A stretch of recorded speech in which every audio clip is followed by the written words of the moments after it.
We're looking today at Psalm 137. Psalm 137 is what scholars call an imprecatory psalm. That is, it calls for judgment upon the enemies of the people of God. And of course, it's not something that we do as Christians, but we'll look at that as we get towards the end of the psalm. But it opens up with these words: "By the rivers of Babylon, there we sat down, yea, we wept, when we remembered Zion." And this psalm is anonymous. It's not. There's no description saying who the author was, but many scholars feel that it was written, and it's pretty evident too from the content, that it was written by one of the captives, one of the Jewish captives in Babylon, and they're looking back at Jerusalem and their homeland of Israel, of Judah. And the occasion is that some of the people in Babylon asked them to sing the songs of Zion. So they sat down by the rivers of Babylon and wept. You know, Babylon was known for its rivers. So you have the great Euphrates River, the Tigris River, the Ulai and the Chebar River. And then famously, Babylon, the city of Babylon, had many canals that came off these rivers for irrigation and so on. And so we're not sure which rivers they're speaking of, or it's just general. But there the captives sat down and they wept when they remembered Zion. That is, not just that they remembered Israel or that they remembered Judah, but Zion. That is the place of the rule of the son of David. That is the David the king, and David's sons, David's descendants, ultimately Christ. And then it says in verse 2, "We hanged our harps upon the willows in the midst thereof." The willow trees on the rivers of Babylon. We could see the harps of the Jews hanging there. And again, some of the scholars say it could have been a Levite, a group of Levites that are in view here, and actually may even have written the psalm. The Levites were the musicians for the people of Israel, for the temple worship. And then in verse 3 we get, "For they that carried us away captive required of us a song, and they that wasted us required of us mirth," or joy and singing, saying, "Sing us one of the songs of Zion." And again, I'm struck with this, that the Babylonians were not asking them to sing just one of their folk songs or, any old song, but specifically one of the songs of Zion. And I think there's a certain element of mockery here against the Jews, because basically saying, "Oh Jews, where is your king? Where is your capital? Where is your temple? It's in ruins. You have no king. He's been destroyed. Now go ahead and sing one of your songs of Zion." Even today, a lot of people, of course, would condemn anti-Semitism, rightfully so.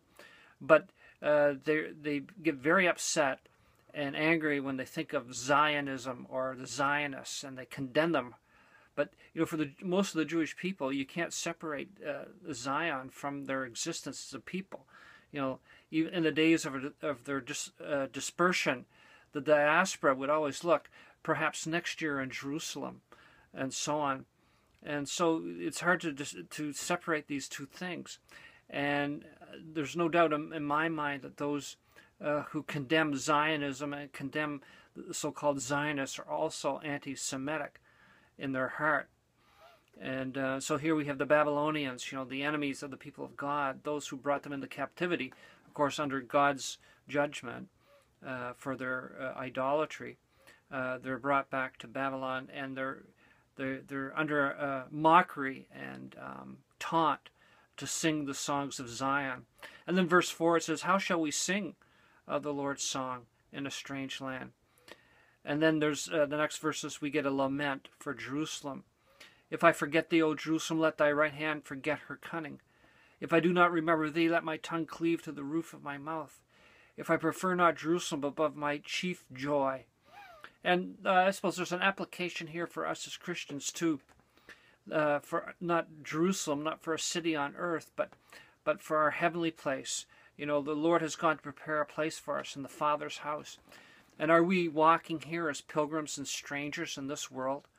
Or do we forget about our heavenly home? Do we forget about where we're going, where we're headed by God's grace, and had settled down here in Babylon, so to speak? Well, these captives were not of that ilk. They looked back and they looked toward their city. And really, this has been the rallying cry of the Jews down through the years, as I said already. If I forget thee, O Jerusalem, you know, next year in Jerusalem, and never again would there be a Holocaust, and we must go back to Jerusalem. You know, the Jewish people are still going back to Jerusalem even as we speak. And then we get in verse 7, remember, O Lord, the children of Edom in the day of Jerusalem, who said, raise it even to the foundation, or that is, tear it down even to the foundation. And this is about the Edomites, who perhaps were mercenaries in the army of the Chaldeans, of the Babylonians, and they called for the complete destruction of Jerusalem. And you know, the Edomites were related to the Jews, if you go back far enough in their history. And so there's a link between Edom and Israel. You know, you get Esau and Jacob, and the descendants of Esau were the Edomites. But they called for the destruction of Jerusalem. And this was deeply hurtful for the Jews.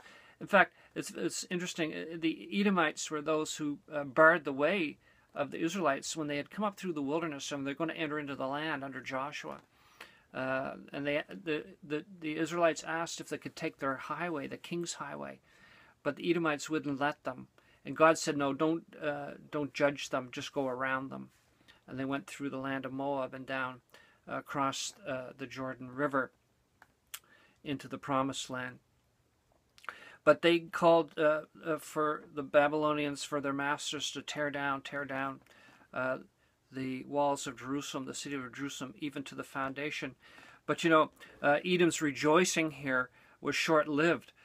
For 4 years after the destruction of Jerusalem, Edom itself was destroyed and invaded and destroyed by Nebuchadnezzar, and it was never rebuilt, and the people never came back. They were gone.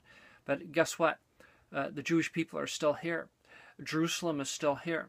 And so we see God's sovereign dealing there. And then we have this statement of judgment upon, probably upon Babylon. If you connect it with verse 8, let's just read verse 8 and verse 9.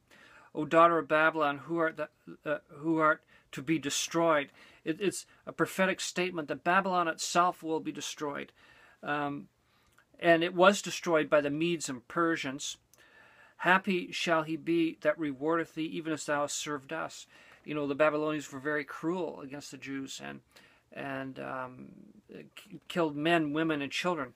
But the psalmist says here, and this is an imprecatory psalm, as I've already said, verse 9, happy shall he be that takes and dashes thy little ones against the stones. Or literally, blessed is he who dashes your little one against the rock. And this is sort of shocking for us as a Christian. And it's not the prayer of us as a Christian. That's why we have to be careful in applying everything to us or interpreting everything for us. But, you know, certainly an application in certain ways that we can look forward to the putting down of the enemies of God's people, of Satan and his angels and all these sorts of things. But we're never to call for the judgment of men. We're to pray for men. We're to be a witness to men, and so on. But there's also a prophetic element here too, although Babylon was literally the city of Babylon that's being talked about here, but the spirit of prophecy is looking ahead. Now, if you look in Isaiah chapter 13, for example, it speaks of this very thing of when the Medes and Persians destroyed Babylon and spoke of the destruction of their children. It says in verse 15 of Isaiah 13, everyone that is found shall be thrust through, and everyone that is joined unto them shall fall by the sword. Their children also shall be dashed to pieces before their eyes, just like we have in Psalm 137. Their houses shall be spoiled and their wives ravaged. And often, you know, especially in that area of the world, you know, rape is an instrument of war. Behold, I will stir up the Medes against them, which shall not regard silver, as for gold, they shall not delight in it. Their bows shall dash the young men to pieces, and they shall have no pity on the fruit of the womb, that is the children. Their eyes shall not spare. And Babylon, the glory of the kingdoms, the beauty of the Chaldeans, and the excellency, God will overthrow, just as he did Sodom and Gomorrah. Well, that has been fulfilled. It's interesting if you look at Isaiah 13. There's also the fact that there's a certain future destruction of Babylon, a future Babylon. In the very chapter it says, "Behold, the day of the Lord comes, cruel both of wrath and fierce anger, to lay the land desolate, and he shall destroy the sinners thereof out of it. For the stars of heaven and the constellations thereof shall not give their light. And the sun shall be darkened in his going forth, and the moon shall not cause her light to shine. As I will punish the world for their evil and the wicked for their iniquity, I will cause the arrogancy of the proud to cease, and I will lay low the haughtiness of the terrible. I will make man more precious than fine gold, and a man more than the golden wedge of Ophir. Therefore will I shake the heavens, and the earth shall remove out of her place in the wrath of the Lord of hosts in the day of his fierce anger." So Babylon in that way is representative of the world system. You know, Nebuchadnezzar had a dream and he saw a great image, and at the head of it was Babylon. But the final form of it is Rome, and we know there's a coming Roman system, the world empire of the West, which will be the final representation of the world system that is opposed to God, and it will be judged. That day is yet coming. That is the day of the Lord. But as Christians, we'll be delivered out of it. We'll be taken up to be with the Lord in the rapture before that great day of the Lord comes. May the Lord encourage you today as you continue on enjoying these prophetic psalms. Amen.